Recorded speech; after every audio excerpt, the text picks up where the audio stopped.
as a businessman and an investment curator, I'm excessively looking out for myself and as well looking out for the people that looks up to me for certain business advice or investment, counseling. So a week ago, I went to one of the investment firms, United Capital, to be precise, to see the manager in charge of the branch here where I live. And stepping in, I talked to the receptionist. I had to wait for about 2 minutes, and then they led me into his office. So I met with the young man, and I asked him a question that every intending investor can ask any investment firm. Don't be intimidated. Walk in and ask these questions.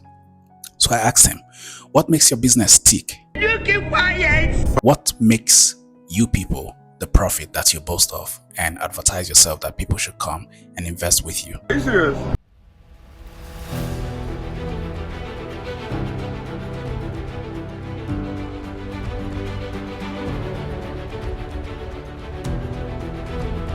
Hello and welcome to Value for Compounding, the page where I share with you my wisdom on investment ideas.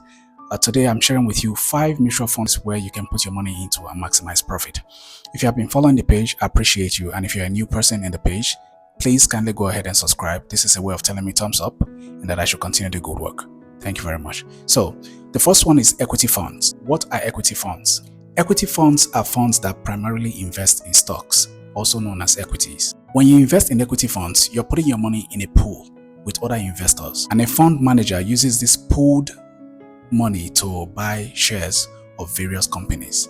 So what are the risks to return ratio of buying equity funds? Well, equity funds has a high risk, higher than that of buying bonds or putting your money in a savings account, but the potential returns are very, very high. Number 2 is fixed income funds. Fixed income funds are funds that primarily invest in debt securities, for example, bonds and treasury bills, with the goal of providing regular income for investors. Now, the risk to reward for buying a fixed income fund.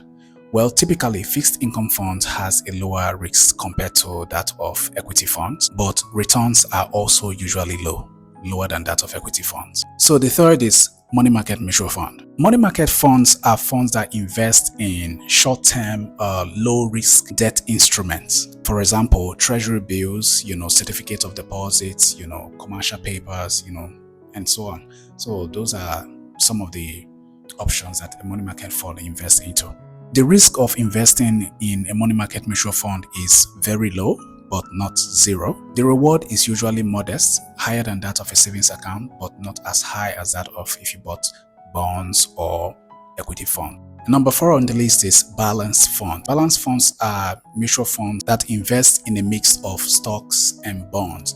Like they have the characteristics of what you would call an all-in-one investment fund. Their aim is to balance growth and income, making them have the qualities of something I would call a middle ground for or between equity and a fixed income fund. Now, the risk to reward of buying a balanced fund. The risk is moderate, less riskier than equity fund, but riskier than bonds or money market mutual fund. If you've watched the video all the way to this point, hit the like button and leave a comment wherever that you don't understand.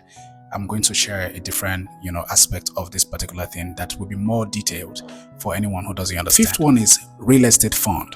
A real estate fund is an investment vehicle that pulls money from multiple investors to invest in real estate related assets. This type of fund can primarily provide exposure to real estate without the investor being primarily required to buy or manage these real estate assets. Before I walk you through the risk to reward of buying the real estate fund, I'm going to list out the 5 different types of the real estate funds. Number 1 is REIT, which is a real estate investment trust. And number 2 is real estate mutual fund. Number 3 is private real estate fund. Number 4 is an ETF, real estate exchange traded fund. And number 5, real estate crowdfunding. These 5 branches of the real estate fund has different functions that they attend to according to your choice as you look forward to investing in a real estate fund. Now, the risk of investing in a real estate fund. The real estate market can be very risky.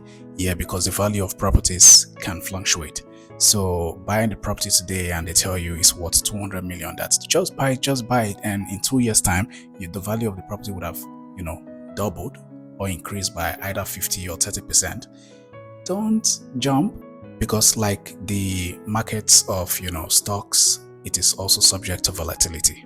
Also, the real estate market is sensitive to interest rates. So have in mind that the real estate market is subject to operational and management risk. The reward side of it is that they help you diversify away from stocks and bonds. They give you the potential for passive income through rental properties and dividends. And if you get into the right boat or the real estate investment firm, yes, their management could be very, very strict and very, very tight. So you're rest assured that your dividends or your income should increase substantially over time. If you have followed the video all the way to this point, I really appreciate you.